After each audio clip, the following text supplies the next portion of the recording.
আল্লাহ রাব্বুল আলামিনের পক্ষ থেকে মানব জাতির হেদায়েতের জন্য, মানব জাতির কল্যাণের জন্য নারীর যেমন কল্যাণের প্রয়োজন, পুরুষের তেমন কল্যাণের প্রয়োজন। ধনী মানুষের যেমন কল্যাণের প্রয়োজন, দারিদ্র মানুষের তেমন কল্যাণের প্রয়োজন। একজন প্রাপ্তবয়স্ক মানুষের যেমন কল্যাণের প্রয়োজন, একজন অপ্রাপ্ত বয়স্ক সন্তানের জন্য কল্যাণের প্রয়োজন। এই মানব জাতির কল্যাণের সাথে সাথে সৃষ্টিজীবের কল্যাণ, এই সৃষ্টিজীবে যত হাজার সৃষ্টি আছে, যত কোটি সৃষ্টি আছে, সকলের কল্যাণের জন্যই আল্লাহ রাব্বুল আলামিন হেদায়েতের গাইডবুক মহাগ্রন্থ আল কোরআন নাজিল করেছেন। আল কোরআনে ছোট থেকে ছোট, সূক্ষ্ম থেকে সূক্ষ্ম যে কোনো জাতির ইতিহাস, জাতির অপকর্মের পরিণাম, পাপের পরিণতি, জাতির সম্মান, মর্যাদা, বৈশিষ্ট্য এবং এই জাতির উত্থানে কি ভূমিকা ছিল, এই সম্পর্কে আল্লাহ রাব্বুল আলামিন যেমনিভাবে মহাগ্রন্থ আল কোরআনে বিস্তারিত বর্ণনা করেছেন, পাশাপাশি আল্লাহ রাব্বুল আলামিনের পক্ষ থেকে যে হেদায়েতের বাণী দিয়ে পৃথিবীর মানুষের সর্বশ্রেষ্ঠ নেতা, আদর্শিক নেতা, ধর্মীয় গুরু, ধর্মীয় নেতা, রাজনৈতিকভাবে বলেন, অর্থনৈতিকভাবে বলেন, সামাজিকভাবে বলেন, ভিন্ন ধর্মাবলম্বীদের কাছে বলেন, নারীদের কাছে বলেন, আর শত্রুর কাছে বলেন, সকলের কাছে গ্রহণীয় একটি ব্যক্তির নাম, তিনি হলেন নবী মুহাম্মদ রাসূলুল্লাহ সাল্লাল্লাহু আলাইহি ওয়াসাল্লাম।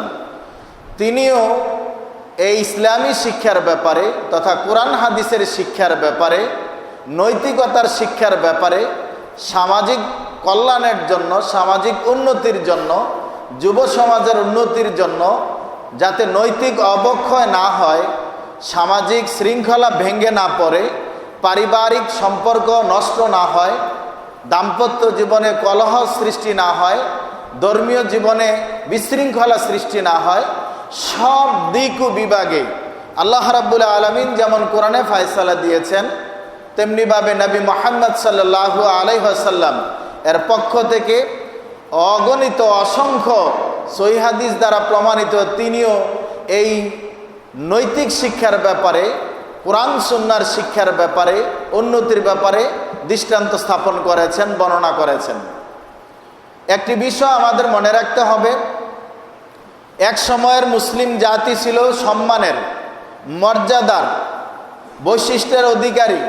তাদেরকে দেখলে মানুষ সম্মান করত, শ্রদ্ধা করত, ভালোবাসত, নিজে না খেয়ে তাদেরকে খাওয়ানোর চিন্তা করত, নিজে ভালো কাপড় পরিধান না করে তাদের চিন্তা করত, তাদের নিয়ে টেনশন করত, তাদের অভাব মোচনের চিন্তা করত।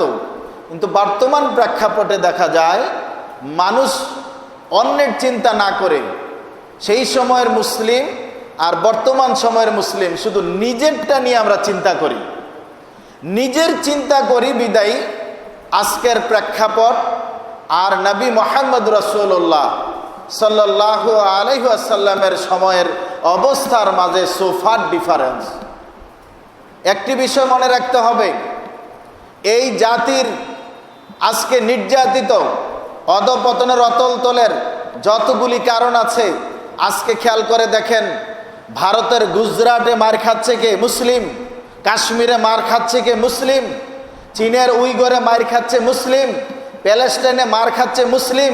যেমনিভাবে কারবালার ময়দানে মার খেয়েছিল মুসলিম, আজকে সোনার বাংলাও মার খাচ্ছে মুসলিম। নামে বেনামে, ছলে বলে কলে কৌশলে একই অবস্থা দেখা যায়।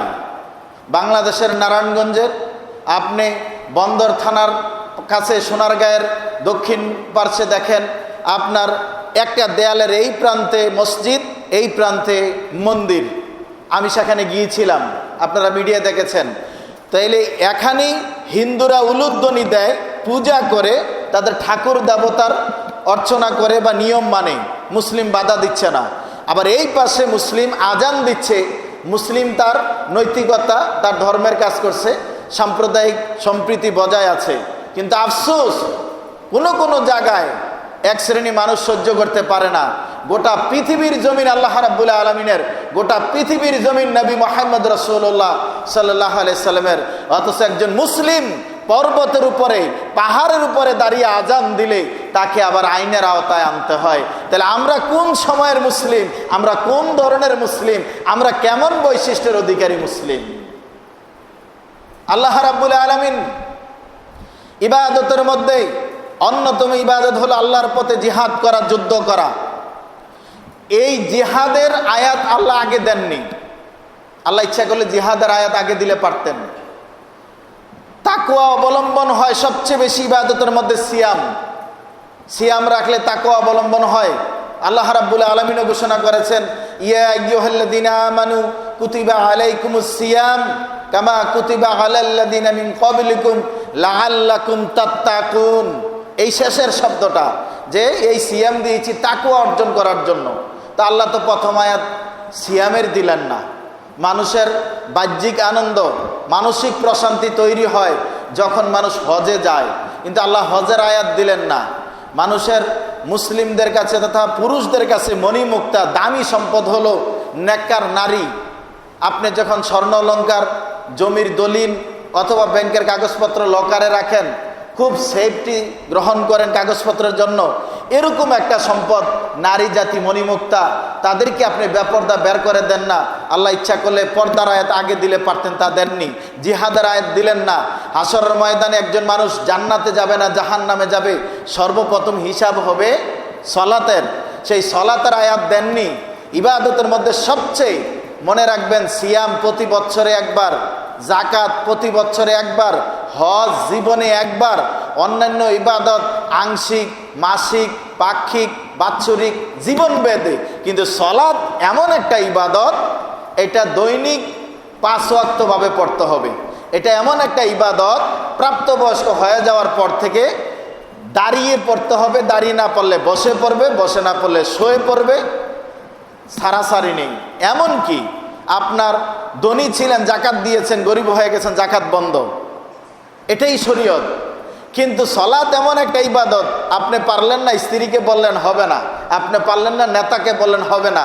সলাত, অসুস্থ হয়ে গেছেন, ছেড়ে দিবেন, চলবে না।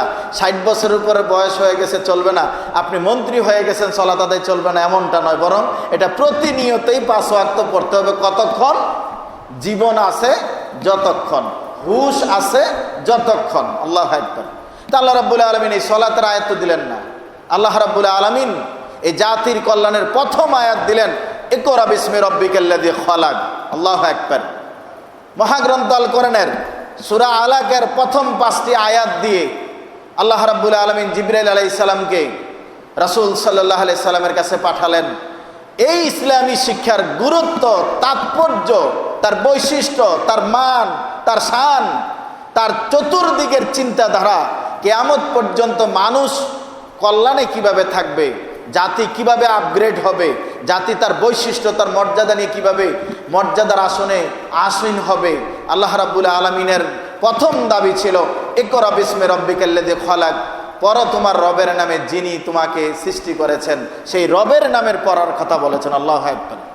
সুতরাং এই মানব জাতির অধঃপতনের কারণ, অন্যতম কারণ হলো এই ইসলামী শিক্ষা গ্রহণ না করা, ইসলামী শিক্ষাকে অবজ্ঞা করা, ইসলামী শিক্ষা নিয়ে সমালোচনা করা। আপনি চিন্তা করতে পারেন, যেই শিক্ষার ব্যাপারে আল্লাহ রাব্বুল আলামিন তাগিদ করলেন, মহাগ্রন্থ আল কোরআনের 47 নম্বর সূরা, সূরা মুহাম্মদের 19 নম্বর আয়াত, আল্লাহ রাব্বুল আলামিনের ঘোষণা, ফাআলাম আন্নাহু লা ইলাহা ইল্লাল্লাহ। আল্লাহ রাব্বুল আলামিনের ঘোষণা, ফাআলাম, তুমি জানো। কি জানবে? আন্নাহু লা ইলাহা ইল্লাল্লাহ, আল্লাহ ছাড়া কোনো সত্যিকারের মাবুদ নেই। আল্লাহ ছাড়া সত্যিকারের কোনো মাবুদ নেই, কোনো ইবাদত পাওয়ার যোগ্য কেউ নেই, ইলাহ নেই। ইবাদত পেতে পারে, তার দাসত্বর যত কিছু আছে সব কিছুর মালিক আল্লাহ রাব্বুল আলামিন। আল্লাহ রাব্বুল আলামিনের পক্ষ থেকে যেমন এই শিক্ষার ব্যাপারে কথা বলেছেন, নবী মুহাম্মদ সাল্লাল্লাহু আলাইহি ওয়াসাল্লাম ঘোষণা করলেন, তলাবুল ইলমি ফারিদাতু আলা কুল্লি মুসলিম, প্রত্যেকটা মুসলিম নর ও নারীর উপরে জ্ঞান অর্জন করা ফরজ।